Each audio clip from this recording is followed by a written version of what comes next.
स्वातंत्र्य दिन साजरा करण्यात येत आहे। त्यानिमित्त मी तुम्हाला थोडक्यात मार्गदर्शन करणार आहे।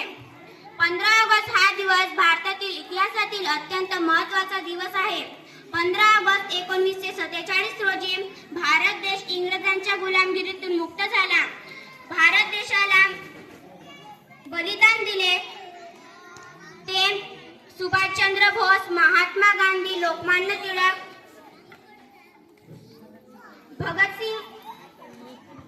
भगत सिंग हे भारताला बलिदान दिले व स्वातंत्र्य मिळवून दिले।